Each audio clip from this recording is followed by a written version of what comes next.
Everybody. So I decided to do a Star Wars spoiler review since there's obviously been so much talk about this movie, and it's kind of been split down the middle between people I know as far as who liked it and who didn't. I feel like there's a little bit of fanboyism happening out there, so I'm just gonna kind of talk about the pros and cons. So right off the bat, new characters are great. I love Rey. I love Finn. As the movie started going, I started liking her more and more. What can I say? I'm a sucker for accents. I thought she was fantastic. The whole new cast is good. I like what's his face, Poe. Even Kylo Ren. I like what they did with him.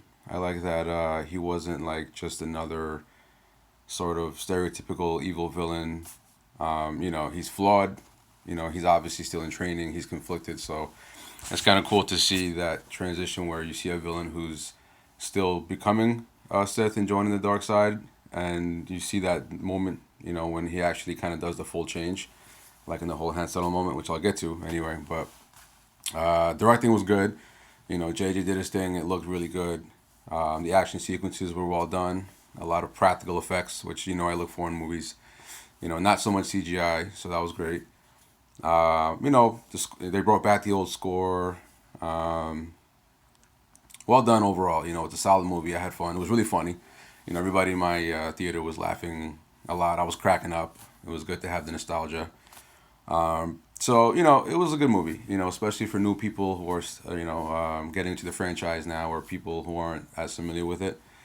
However, me personally, I was disappointed, and reason being is because you know it in a way it kind of cheapens how Jedi ended, because like we have this big gap in the timeline. We go from Luke killing Vader, or rather the Emperor killing Vader, whatever. Vader dying, and then what seems to be the fall of the Empire, and everybody hand gets with Leia, and then happy ending. And then we start this movie, and basically nothing changed. The Empire is still there. Yeah, it's a faction of the Empire, but it's still the Empire. Same stormtroopers, same everything. Apparently, the rebels are still rebels. They never built anything. Apparently, they're still just like on the run, moving from base to base. And this has been a time of like what 20 something years or whatever. So it's like same old Empire, same old everything. And then as the movie started progressing, I started noticing the parallels. So I get it was probably intentional, but at the same time, it really took away from the experience for me. Because, it starts out, you got the Empire intro where they just tear it up just like they did in A New Hope.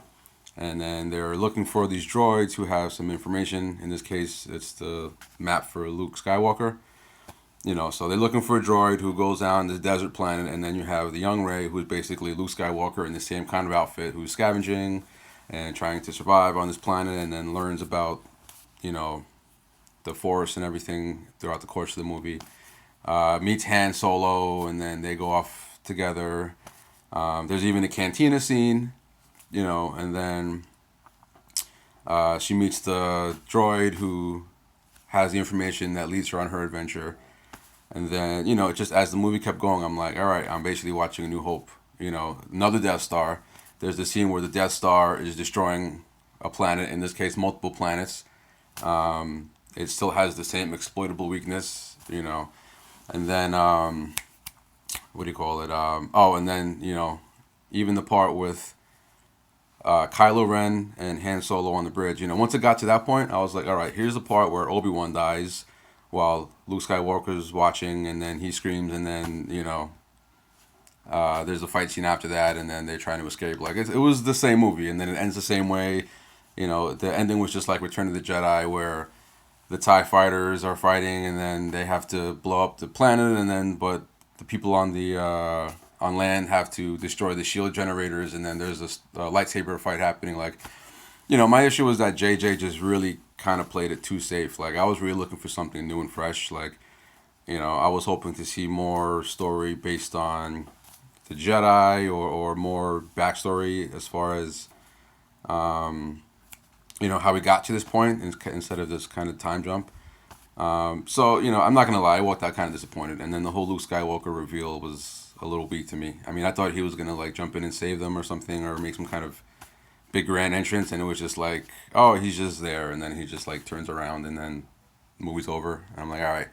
And I think it's pretty obvious that Rey is Luke Skywalker's daughter. I mean, that's my opinion. It seems to be that in that flashback moment that they showed her, she saw Kylo Ren killing all these other Jedi, and then somebody left her on the planet and flies away. Like in that little sequence right there, just kind of led me to believe that that was Luke Skywalker, who had her with him while he was training Kylo, and then left her on the planet, and then I guess that's why the Force is so strong. Whatever, but that was another issue I had with it. She got too powerful too fast.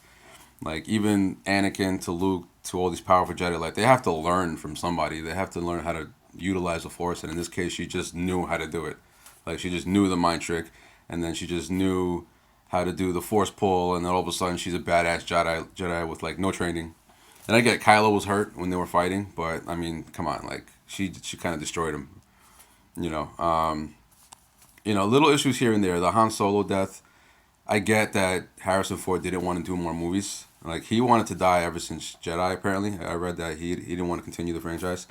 So they got him for this one movie, and I guess they decided to kill him off. Whatever. I guess that was kind of a mutual decision between him and the studio. I'm still not sure how I feel about that. It was a shocking moment. But I know when the movie was going on, people were applauding a lot for certain moments, but then when it ended, there wasn't really much applause. So I think the people I watched it with were a little bit let down also, my sister included. So I mean, honestly, it was for me. It wasn't the movie of the year. I think Mad Max was better still. I think Mad Max was more of a better way to update for this generation, like of an old franchise. I'm hoping The Revenant's going to be good. That's coming out soon. It was a solid movie. I'd give it like a strong 7.5. Maybe an 8, but 7.5 out of 10, I would say. But I just feel like some people, well, some critics are really just fanboying, saying that it was better than the old trilogy. Like, if anybody who says this movie was better than like Empire or New Hope is just like, you're just really just blindly fanboying. It's at best, I think, the fourth best movie. It's better than all the prequels, but not better than any of the originals. Yeah, so that was my thought about it. So I think the next movie is going to really make or break the franchise, because apparently JJ's not doing it. So it's going to have to be something really fresh, because they kind of revisited the whole original trilogy in one movie in this movie. So they're going to have to do something completely different. Hopefully they'll expand on... That was another thing, Snoke. Hopefully they'll expand on him, because I wasn't crazy about him just being this big CGI monster. Like, it's better when your villains are like actors, like human people, like how the Emperor was. So I'm hoping that, they'll touch on that, or maybe, use a practical actor. I don't know. But, yeah, the next one's going to really make or break it, but we're going to have to wait and see. So I'm hoping for better. So, yeah, that's all I got to say about that. Thanks for watching. Later.